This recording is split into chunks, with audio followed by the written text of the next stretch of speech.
Tanggul penahan air Kali Citarum yang berada di Kampung Bendungan Desa Pantai Bakti Kecamatan Muara Gembong Kabupaten Bekasi, Jawa Barat jebol pada Selasa dini hari. Warga yang tengah beristirahat panik dan histeris setelah mengetahui tanggul jebol dan air mulai memasuki pekarangan. Sementara rumah yang berdekatan dengan tanggul terendam 1 hingga 1,5 meter. Di Karawang, Jawa Barat, banjir setinggi 1 hingga 2 meter juga masih menggenangi permukiman.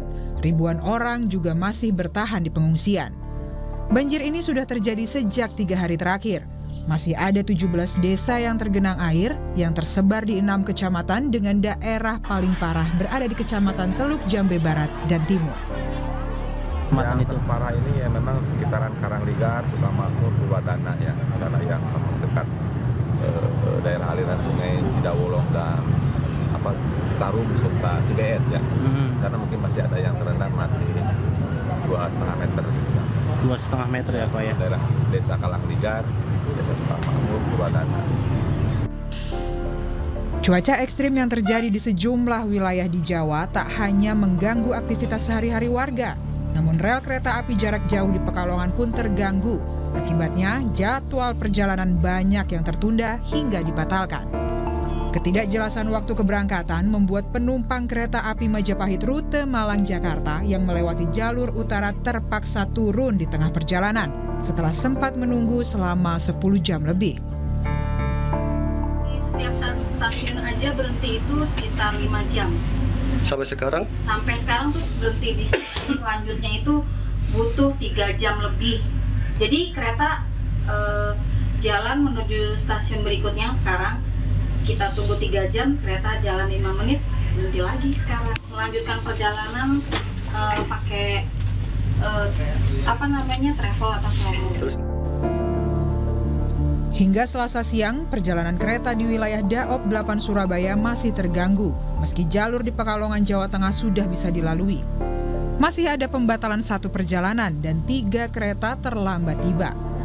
Sebelumnya, dari hari Jumat hingga Senin kemarin sudah ada 5 jadwal keberangkatan yang dibatalkan di wilayah Daop 8 Surabaya. Untuk dampaknya sendiri di Daop 8 itu masih ada 3 kereta api yang keberangkatan dari arah barat menuju Daop 8 Surabaya yang mengalami keterlambatan kedatangan.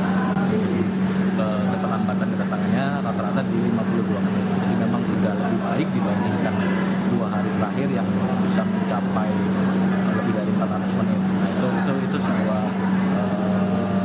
prestasi. Kita apresiasi teman-teman di Daop 4 Semarang yang sudah bisa menanggulangi semaksimal mungkin sehingga sekarang sudah berjalan. Nah untuk di Daop 8 sendiri karena masih memang belum 100% normal, itu kami ada 1 perjalanan kereta api yang kami batalkan hari ini. Kereta api tersebut yakni kereta api Gajayana Pabahan keberangkatan dari stasiun Malang. Sudah 1 pekan lebih banjir melanda Kabupaten Kudus, Jawa Tengah dan masih menggenangi lebih dari 25 desa yang tersebar di 7 kecamatan. Salah satu yang terparah ada di Desa Jetis, Kapuan. Hampir seluruh area tergenang banjir. Untuk mengurangi ketinggian air, pemerintah sudah memfungsikan seluruh pompa yang ada di kolam retensi. Namun, butuh waktu lama untuk mengurangi genangan karena volume air yang cukup tinggi. Hari ini alhamdulillah agak surut sedikit antara 5-10 cm. Kalau banjir ini merendam berapa rumah Pak di sini Pak? Kalau rumah terendam tergenang air sekitar kurang lebih 530-an. Dengan ketinggian berapa Pak? Dengan ketinggian antara 10-30 cm. Di ibu kota Jakarta, hujan deras akibat cuaca ekstrim juga mengakibatkan sejumlah jalan utama tergenang banjir hingga 2 hari berturut-turut. Gubernur DKI Jakarta Pramono Anung menyatakan, banjir yang terjadi di Jakarta pada Minggu hingga Senin pagi tak hanya dikarenakan cuaca ekstrim, melainkan juga karena adanya banjirop. Untuk mengurangi genangan, Pemprov DKI Jakarta menyiapkan 1.200 pompa mobile, stasioner, dan pompa dari PUPR agar mempercepat penurunan debit air di jalan dan permukiman. Jadi memang hari Sabtu Minggu itu curah hujannya tertinggi selama 1 tahun, hampir 1 tahun saya menjabat sebagai Gubernur Jakarta.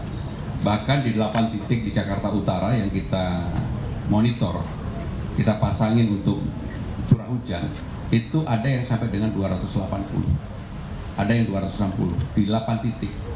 Jadi artinya selama ini di Jakarta hampir jarang sekali di atas 200. Kemarin di 8 titik itu semuanya di atas 200. Hujan berlangsung kurang lebih dari 8 jam. Dan banjir memang yang pengaruhnya paling besar itu ada di Jakarta Utara yang paling utama. Dan kemudian baru surut semuanya itu di hari Senin pagi, jam 7 pagi. Tak hanya menyiagakan pompa, Pemprov DKI Jakarta juga telah melakukan modifikasi cuaca sejak pekan lalu selama 1 bulan. Jadi untuk cuaca ekstrim kami mengantisipasi modifikasi cuaca terus kami lakukan 1 bulan ini sepenuhnya. Kemarin juga ada pertanyaan anggarannya dari mana? Anggarannya sudah dimasukkan di dalam anggaran APBD tahun 2026. Karena memang kami selalu secara ilmiah menggunakan data BMKG untuk hal itu. Kalau teman-teman lihat tadi pagi, harusnya sebenarnya kalau nggak ada modifikasi cuaca pasti curah hujannya juga tinggi. Termasuk hari Minggu, waktu itu sampai kita menerbangkan 3 kali untuk supaya awannya itu bergeser. Banjir di Jakarta yang terjadi selama 1 pekan terakhir mayoritas terjadi di wilayah utara Jakarta. Dengan banjir yang terjadi di jalan utama sempat mengakibatkan kemacetan di sejumlah titik. BMKG juga menyebut potensi cuaca ekstrim yang terjadi di wilayah selatan Indonesia masih akan terjadi hingga pekan depan. Tim Liputan, Kompas TV.